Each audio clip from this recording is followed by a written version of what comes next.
श्री हरि नारायण नारायण नारायण श्री हरि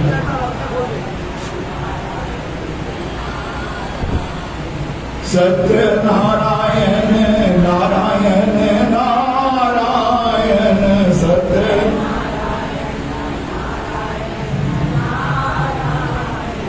श्री हरि नारायण नारायण नारायण श्री हरि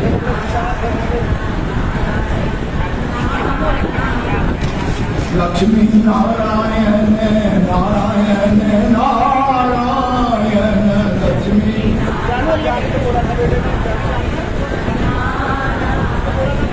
भजमन नारायण नारायण नारायण भजमन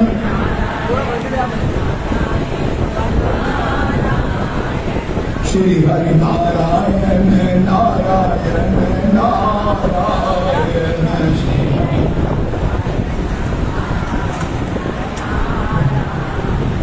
सत्य नारायण नारायण नारायण सत्य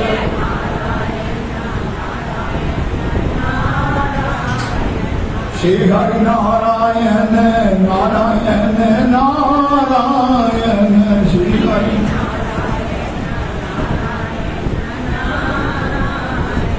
लक्ष्मी नारायण नारायण नारायण लक्ष्मी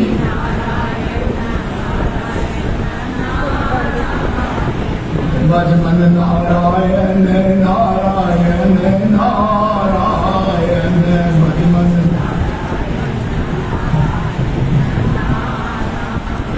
बोलो सत्यनारायण देव की सचिया चुपा वाली माता की थोड़ी जयकारा लाल पवन चंद्र वाली माता का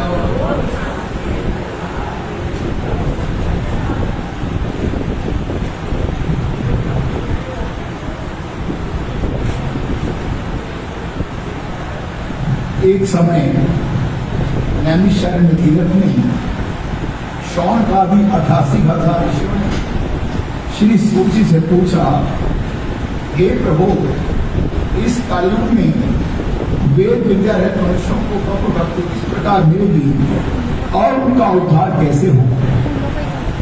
हे मुनिश्रेष्ठ, कोई ऐसा काम कहिए जिससे थोड़े समय में पुण्य प्राप्त हो गए और मनवांछित फल मिले। वे कथा सुनने की हमारी इच्छा है। सर्वशास्त्र ज्ञाता श्री सूत जी बोले, हे वैष्णव पूज्य, आप सबने सर्व प्राणियों के हित की बात पूछी है। अब मैं उस शेष व्रत को आप लोगों से कहूंगा जिस व्रत को नारद जी ने लक्ष्मी नारायण से पूछा था और लक्ष्मीपति थे मुनि श्रेष्ठ नारद से कहा था। वे कथा ध्यान से सुनो। एक समय योगी राज नारद जी दूसरों की हित की इच्छा से अनेक लोकों में घूमते हुए मृत्यु लोक में पहुंचे।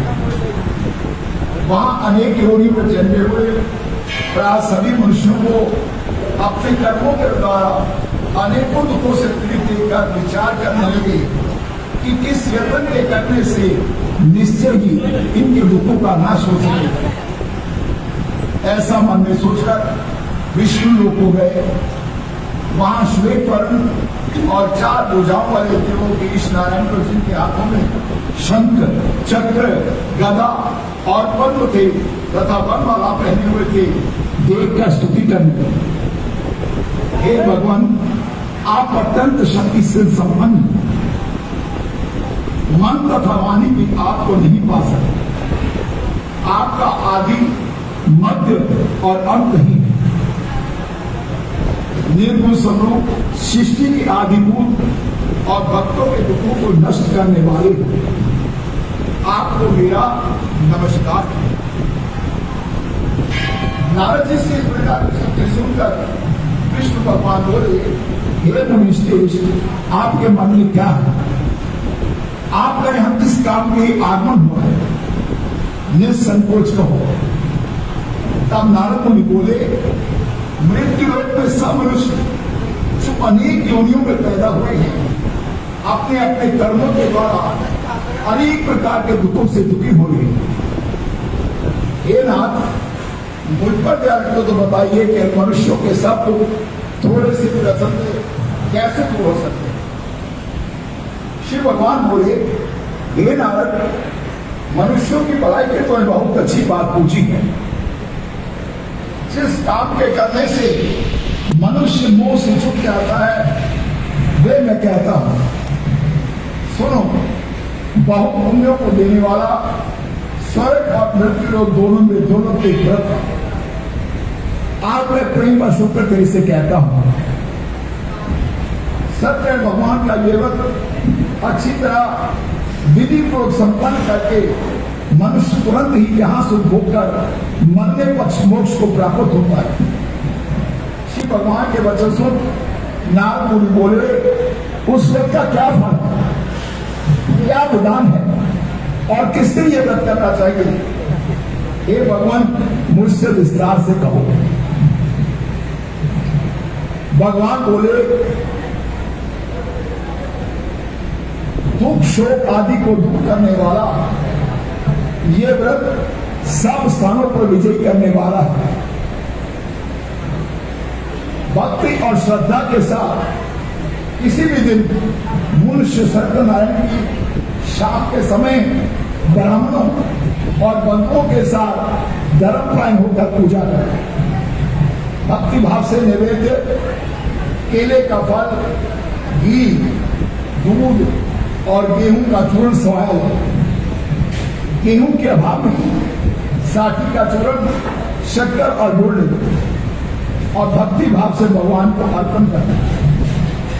बंधु बांधवों सहित ब्राह्मणों को भोजन करावे, पश्चात स्वयं भोजन करे। रात्रि में नृत्य गीत आदि का आयोजन कर सत्य भगवान का स्मरण करते हुए समस्त समय व्यतीत करें। इस तरह व्रत करने पर मनुष्य की इच्छा निश्चय ही पूरी होती है। विशेषकर कली काल में मृत्यु लोक में यही मोक्ष का सर्वोत्तम उपाय है। बोले सत्यनारायण देव की सचियां जोता वाले माता जी ग्वाली जयकारा, लाल पवन से निवास करने वाले माता जी का। सूची बोले, हे ऋषियों, जिसने पहले समय इस व्रत को किया उनका इतिहास कहता हूं, ध्यान से सुनो। सुंदर काशी के नगर में एक अति निर्धन ब्राह्मण रहता था। वे भूख और प्यास से बेचैन हुआ पृथ्वी पर घूमता था। ब्राह्मण से प्रेम करने वाले श्री भगवान ने ब्राह्मण को दुखी देखकर बूढ़े ब्राह्मण का रूप धारण कर उसके पास जा आदर के साथ पूछा, हे विप्र, तुम नित्य ही दुखी होकर पृथ्वी पर क्यों घूमते हो? हे श्रेष्ठ ब्राह्मण, ये सब मुझसे कहो, मैं सुनना चाहता हूं। ब्राह्मण बोला, मैं बहुत निर्धन ब्राह्मण हूं, भिक्षा के पृथ्वी पर बिकता हूं। हे भगवान, यदि आप इसे छुटकारे का उपाय जानते हो तो कृपा कर कहो। वृद्ध ब्राह्मण बोला, सत्य भगवान मनवांछित फल को देने वाले, इसलिए हे ब्राह्मण, तू उनका पूजन कर जिसके करने से मनुष्य सब दुखों से मुक्त हो जाता है। ब्राह्मण को व्रत का सारा विधान बतलाकर पूरे ब्राह्मण का रूप धारण करने वाले सत्य भगवान अंतर्ध्यान हुए। जिस व्रत को वृद्ध ब्राह्मण ने बताया मैं उसको करूंगा, ये निश्चय करने पर उस वृद्ध ब्राह्मण को रात को नींद नहीं आई। वे सवेरे उठकर सत्य भगवान के व्रत का निश्चय का भिक्षा में चला। उस दिन उसको भिक्षा में बहुत अधिक धन मिला, जिससे बंधु बांधवों के साथ उससे सत्य का व्रत किया। उसके करने से वे विप्र सब दुखों से छुटकर अनेक प्रकार की संपत्तियों से युक्त हुआ। उस समय से वे विप्र हर मास इस व्रत को करने लगा। इस तरह सत्य भगवान के व्रत को जो करेगा वे सब पापों से छुटकर मोक्ष को प्राप्त होगा। आगे जो पृथ्वी पर सत्य का व्रत करेगा वे मनुष्य सब दुखों से छूट जाएगा। इस तरह नारद जी से नारायण का कहा हुआ व्रत मैंने तुमसे कहा, हे विप्रो मैं वर क्या कहूं। ऋषि बोले, हे मुनीश्वर, संसार में इस ब्राह्मण से सुनकर किस किससे व्रत को किया हम ये सुनना चाहते हैं, इसके लिए हमारे मन में श्रद्धा। सूत जी बोले, हे मुनियों, जिस जिसने इस व्रत को किया वह सब सुनो। एक समय ये वृद्ध ब्राह्मण धन और ईश्वरी के अनुसार बंधु बांधवों के साथ व्रत करने को तैयार हुआ। उसी समय एक लकड़ी बेचने वाला बूढ़ा आदमी आया और बाहर लकड़ियों को रखकर ब्राह्मण के मकान में प्यास से दुखी लकड़हारा उनको व्रत करते देखकर विप्र को नमस्कार कहने लगा, आपकी किसका पूजन करें और इसके करने से क्या फल मिलता है, कृपा कर मुझसे कहो। ब्राह्मण ने कहा, सब मनोकामनाओं को पूरा करने वाला ये सत्यनारायण भगवान का व्रत है। इसकी ही कृपा से मेरे यहाँ धन आदि की वृद्धि हुई। विप्र से इस व्रत के बारे में जानकर लकड़हारा बहुत प्रसन्न हुआ। भगवान का चरणामृत और भोजन करने के बाद अपने घर को लकड़हारे ने मन में इस प्रकार का संकल्प किया कि आज गांव में लकड़ी बेचने से जो धन मुझे मिलेगा उसी से सत्यनारायण देव का उत्तम व्रत करूंगा। ये मन में विचार वे बूढ़ा आदमी लकड़ियां अपने सिर पर रखकर जिस नगर में धनवान लोग रहते थे ऐसे सुंदर नगर को गया। उस रोज वहां उसे लकड़ियों का दाम पहले दिन से चौगुना मिला। तब बूढ़ा लकड़हारा दाम ले अति प्रसन्न हो पक्के केले के फल, शक्कर, घी, दूध, दही और गेहूं का चूर्ण इत्यादि सत्यनारायण भगवान की पुष्पमती को लेकर अपने घर गया। फिर उसने अपने भाइयों को बुलाकर विधि के साथ भगवान का पूजन और व्रत किया। उस व्रत के प्रभाव से वे बूढ़ा लकड़हारा दान पुत्र आदि से युक्त हुआ और संसार के समस्त सुख होकर वैकुंठ को चला गया। वो सत्यनारायण देव की सचिया जोगा वाले माता जी थोड़ी जयकारा, लाल भवन से निवास करने वाले माता जी का। सूत बोले, हे श्रेष्ठ मुनियों, आवागी की कथा कहता हूं, सुन। पहले समय में ओंकार नाम का एक बुद्धिमान राजा था। वह सत्यवक्ता और जितेंद्र था। प्रतिदिन देवस्थानों में जाता और गरीबों को धन देकर उनके कष्ट दूर करता था। उसकी पत्नी कमल के समान मुख वाली और सती साध्वी थी। भद्रशिला नदी के तट पर उन दोनों ने सत्यनारायण का व्रत किया। उस समय वहां एक साधु वैश्य आया। उसके पास व्यापार के लिए बहुत सा धन था। नाव को किनारे पर फैलाकर राजा के पास गया और राजा को व्रत करते देख अपने के साथ पूछने लगा, हे राजन, भक्ति युक्त चित्त से आप क्या कर रहे हैं? मेरी सुनने की इच्छा है, सो आप मुझे बताइए। राजा बोला, हे साधु, अपने बातों के साथ पुत्र आदि की प्राप्ति के लिए महाशक्तिमान सत्यनारायण भगवान का व्रत और पूजन किया जा रहा है। राजा के वचन सुन साधु आदर से बोला, हे राजन, मुझसे इसका संविधान कहो, मैं भी आपके कथनानुसार इस को करूंगा। मेरी भी कोई संतान नहीं है और इससे निश्चय ही होगी। राजा से संविधान सुन व्यापार से निवृत्त हो आनंद के साथ घर गया। साधु ने अपनी पत्नी से संतान रहने वाले ईश्वर का समाचार सुना और कहा कि जब मेरे संतान होगी तब मैं ईश्वर को कर दूंगा। साधु ने इस वचन अपनी पत्नी लीलावती से कही। एक दिन उसकी पत्नी लीलावती पति के साथ आनंदित हो संसारिक धर्म में प्रेरित होकर सत्यनारायण भगवान की कृपा से गर्भवती और 10वें महीने में उसके सुंदर कन्या का जन्म। दिन दिन वो इस तरह बढ़ने लगी जैसे शुक्ल पक्ष का चंद्रमा बढ़ता। कन्या का नाम कलावती रखा।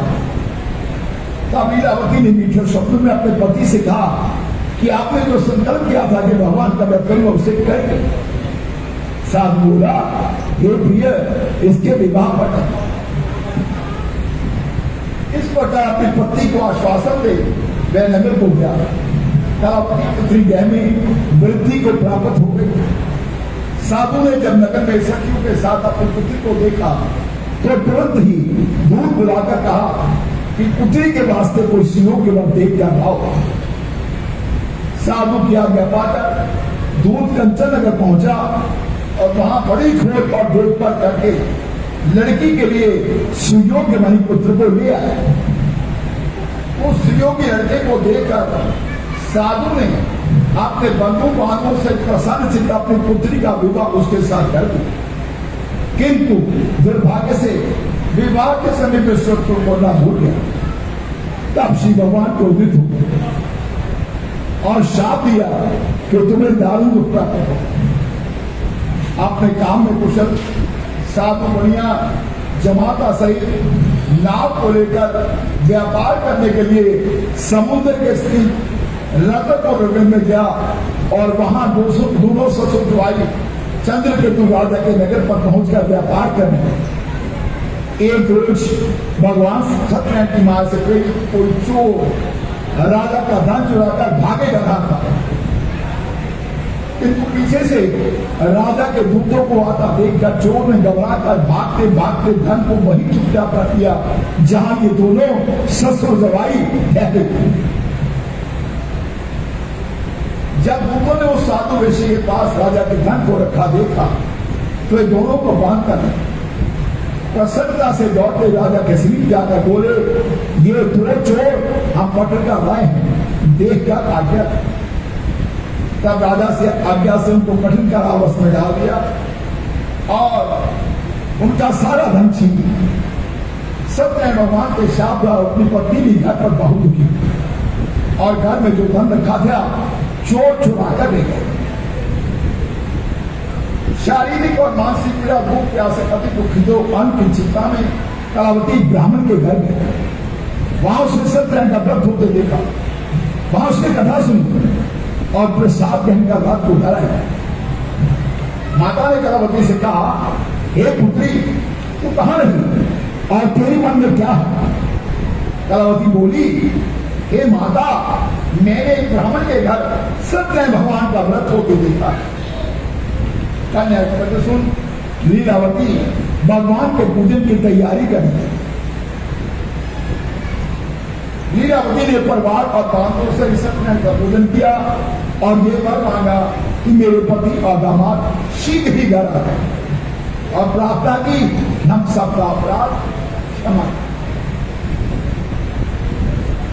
सत्यनारायण भगवान ईश्वर से संतुष्ट हो गए और राजा चंद्रकेतु को स्वप्न में दर्शन देकर कहा, हे राजन, दोनों में से प्राता छोड़ दो और उनका सारा दान जो तुम्हें ग्रहण किया दे दो, नहीं तो तेरा दान राज्य पुत्र आदि सर्वस्व नष्ट कर।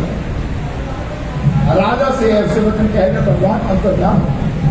प्रातःकाल राजा चंद्रकेतु ने सभा में अपना स्वप्न सुनाया और दोनों भाई पुत्रों को कैद से मुक्त कर सभा में बुलाया। दोनों ने आते ही राजा को नमस्कार किया। राजा मीठे वचन से बोला, हे महानुभावो, 22 वर्ष ऐसा कठिन प्राप्त हुआ है, अब तुम्हें कोई भय नहीं। ऐसा कहकर राजा ने उनको नए नए वस्त्र पहनवाए और उनका जितना धान लिया था उससे दुगना दिलाकर दिला दिया। दोनों में से अपने घर को चल दिए। बोले सत्यनारायण देव की सचिया जोता वाले माता जी वाली जयकारा, लाल भवन से निवास करने वाले माता जी का। सूची बोले, वैष्णवी मंगलाचार करके यात्रा आरंभ की और अपने नगर को चला।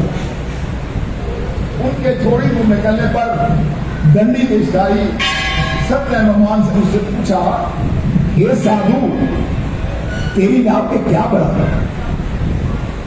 अब माने माने खासा हुआ बोला, हे दंडी, आप क्यों पूछते हो? क्या धन की इच्छा? मेरी नाम में तो भेद और पत्ते आदि बने। का कठोर वचन सुन भगवान ने कहा,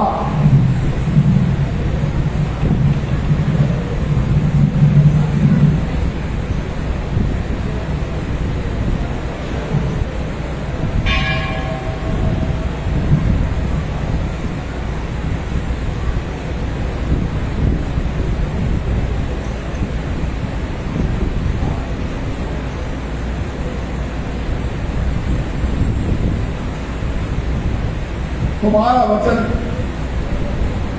सत्य है।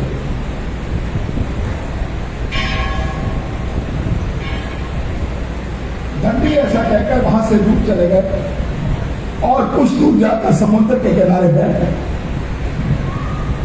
दंडी के जाने के बाद वैश्य ने नृत्य क्रिया करने के बाद नाव को ऊंची हुई देखकर अचंभा की और नाव में देख और पत्ती आदि देखकर मूर्छित को जमीन बैठे थे।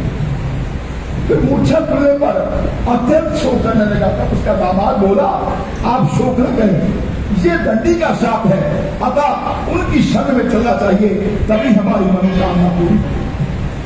दामाद के वचन सुन वह दंडी के पास पहुंचा और अत्यंत भक्ति भाव से नमस्कार करके बोला, मैंने जो आपसे सत्य वचन कहे थे उनको क्षमा करें।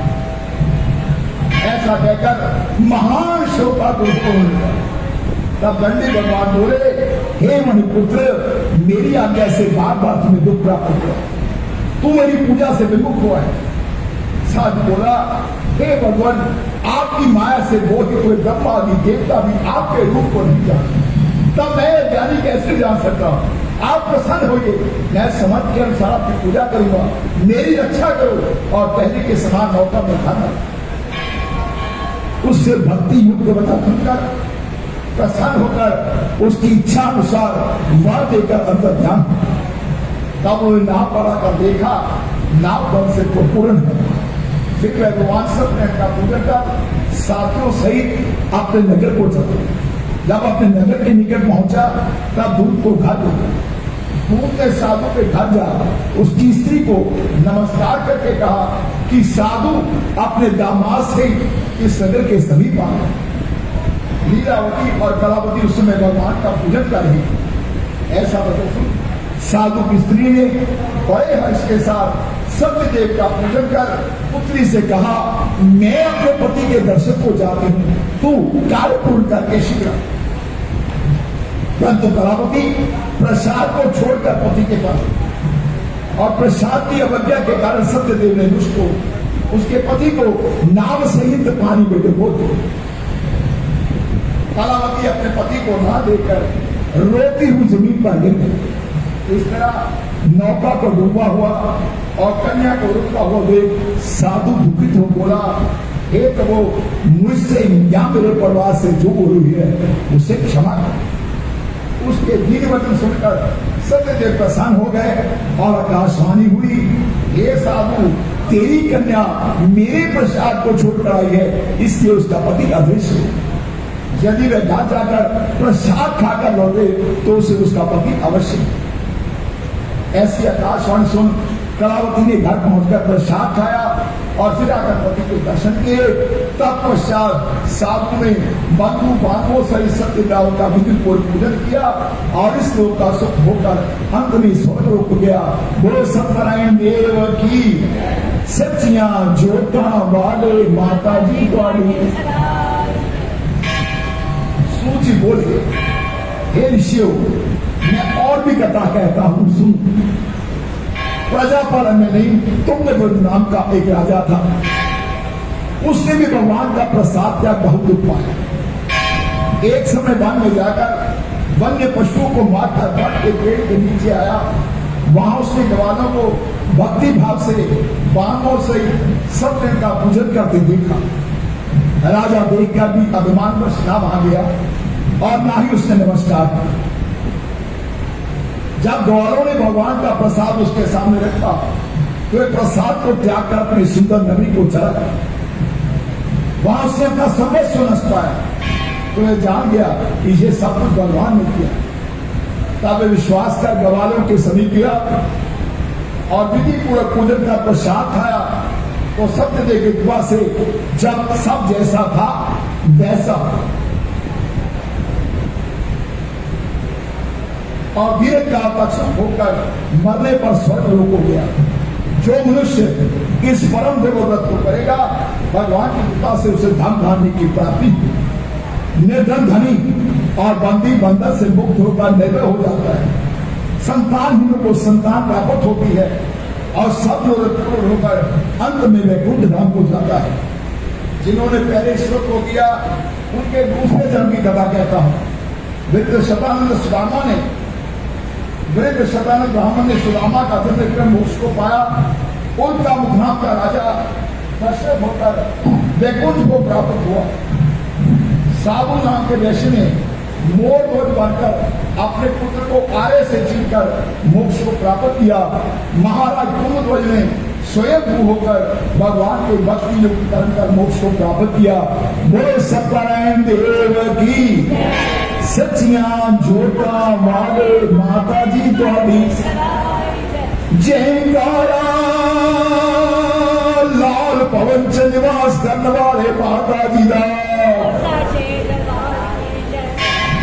लो जी, परम पूज्य माता जी के चरणा च माता जी की जिन्नी भी परम प्यारी संगत आई हुई है, मैं सब अगे हाथ जोड़ के बेनती करांगा कि 26 तरीक को नराते शुरू हो रहे हैं। जिन्होंने माता जी के चरणा गाना है, माता जी के चरणा जाके पाठ करने, जिन्होंने अपने घर पाठ करने ने, चरणा करने ने, मेरी सब अगे बेनती है कि अपने घर और माता जी के चरणा जिन्हें नरात्या के पाठ करने ने, सारे के बेनती है, बेनती करना कि माता जी तुहाडा 100 साल उत्सव शुरू हो गया है।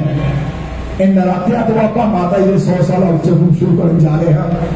सो माता जी के चरणा सारे ने बेनती करनी है कि तुहाडे 100 साल उत्सव ऐकी का माता जी का जन्म दिहाड़ा है और 100 साल जन्मदिन है 2023। पूज्य माता जी के चरणा उत्सव जो ने नरात्या तो ठीक बाद शुरू हो जाने ने, दिवाली लंघेगी तो उस तो बाद माता जी अपने सिंहासन से विराजमान होकर तुहानू आशीर्वाद देंगे। 5 तरीक को 5 अक्टूबर दिवाली तो बाद माता जी के चरणा भागवत सप्ताह की कथा जी है शुरू होगी, जो 5 को 12 तक चलेगी। और माता जी का उत्सव सब तो बड़ा उत्सव आप शुरू करने जा रहे हैं। भागवत के चरण प्रणाम करके मैं अगे भी कहा क्या है कि माता जी ने जो दरबार सजाया सी, लंगर जो पिया पहला, जो भी माता जी ने, मेरे बुजुर्ग, मेरे माता जी मेरे सामने बैठे ने, बाकी हमें तो मैंने पता नहीं, लेकिन माता जी मेरे को सामने बैठे ने, उन्होंने पता है कि जो आप लंगर पाया पहला और हार जो बनया तो पहली कथा इस दरबार भागवत की हुई सी। श्री अतुल कृष्ण जी स्वामी गोस्वामी जी, जिन्हों का नाम दुनिया के कोने कोने च है, उन्होंने पोतरे जुड़े अटल कथा कर रहे हैं। उस टाइम पर उन्होंने आप माता जी के चरणा भागवत की पहली कथा करी सी। श्री अतुल कृष्ण जी गोस्वामी जी ने जो माता जी का हाल बनया सी, पहला हाल नवा जो बनया सी, और माता जी के चरणा 100 साल उत्सव की शुरुआत जो है उन्हें असं भागवत तो करने जा रहे हैं। 5 तरीक को माता जी के चरणा भागवत सप्ताह 5 को 12 तक चलेगा। कार्यक्रम की रूपरेखा वाले आ जाएगी और उसके बाद बहुत ज्यादा बड़ा बड़ा काम हो रहा है 100 साल उत्सव पे। वो भी सूचना देने में बहुत खुशी हो रही है कि माता जी के चरणा 3 नवंबर को 3 नवंबर तक रामायण का मास पारायण पाठ जो है शुरू हो जा रहा है। 3 तो 30 तरीक तक सुबह 8 बजे तो 9 बजे तक पूज्य माता जी के चरणा गोस्वामी तुलसीदास जी मंत्र तो सारे प्रकट होगा आगे माता जी के चरणा श्री रामचंद्र मानस का पाठ करेगा। मास पारायण पाठ है, सामूहिक पाठ माता जी के चरणा होगा। और बड़े साल के प्रयत्न कर रहे थे कि माता जी ने सानू 100 साल उत्सव के खबर नहीं दी है और भागवत के बाद अगला प्रोग्राम है और उसके आगे भी बड़े सुंदर प्रोग्राम माता जी के चरणा माता जी आज्ञा के नाम तैयार कर रहे हैं। सब थोड़े आगे, लेकिन मेरी सबको बड़ी बेनती थोड़े अगे है क्योंकि माता जी के चरणा संगत की प्रार्थना जी है वो सुनी जाती है। संगत की प्रार्थना के नाल ही सारे काम बनते हैं। माता जी साढ़े बार बार अपनी चौकी तो सानू बार बार कहते रहे कि संगत मिलकर बेनती करो, जेड़ा भी काम करना होगा जी, कोई भी माता जी के चरणा प्रार्थना करना वास्ते आता सी, माता जी एक शब्द कहते सी कि बेनती करो भगवती कृपा करे, बेनती करो भगवती कृपा करेगी। मैं तो सारे अगे बेनती कर रहा हाँ, मैं नाची थोड़ा छोटा जहा बच्चा हाँ, एक बेनती कर रहा हाँ कि नरात्या भगवती एक फिर बेनती करो कि माता जी कृपा रखना, कृपा रखना, कृपा रखना, कोई विघ्न ना आवे, साल भर तेरी जय जयकार इस दरबार शुरू करे, तेरे नाम के जयकारे दुनिया में कोने कोने शुरू हो रहे। सब तो बड़ा जो छोटा प्रोग्राम था फिर दस दफा 5 तरीक को 12 तरीक तक भागवत की कथा होगी। दिवाली तो फौरन बाद दुसहरे वाले दिन शुरू होगी। पूज्य माता जी चलता था मैं गलती होगी दुसहरे तो बाद शुरू करनी है आप विजयदशमी उससे दिन ही मतलब कि 5 तरीक को शुरू होगी। 5 साड़ी शोभा यात्रा की माता जी के मंदिर तो परिक्रमा होगी। वो भी सारे आओ, सारे माता जी आशीर्वाद करो, माता की जय जयकार करो, माता की जय जयकार करो, माता की जय जयकार। सच्चियां झूठा वाली माता जी प्राणी जी श्रीमन नारायण नारायण नारायण श्रीमन नारायण नारायण नारायण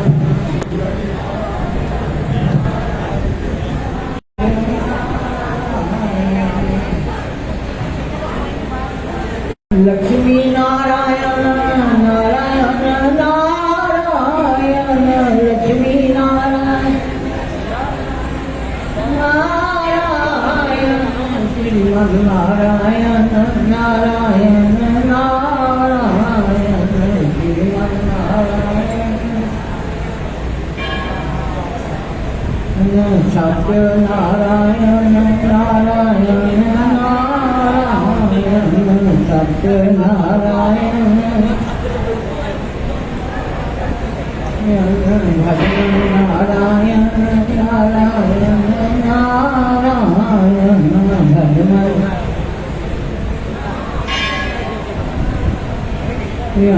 लक्ष्मी नारायण नारायण नारायण लक्ष्मी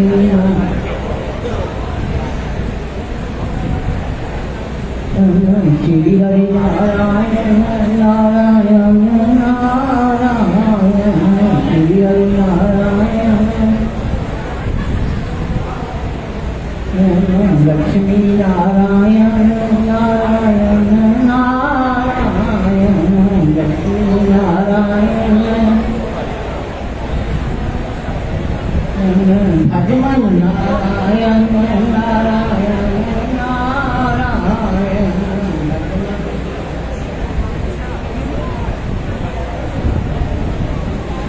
बद्री नारायण नारायण नारायण बद्री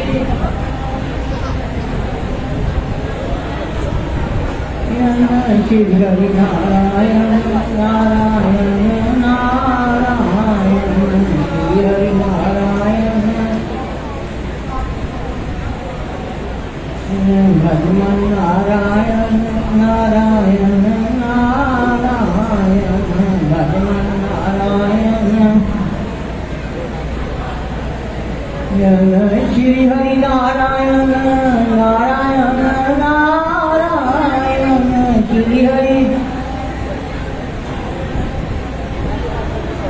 नारायण भगवान नारायण नारायण नारायण भगवान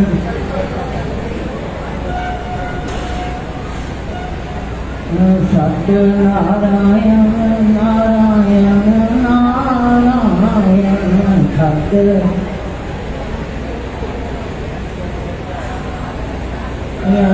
लक्ष्मी नारायण नारायण नारायण लक्ष्मी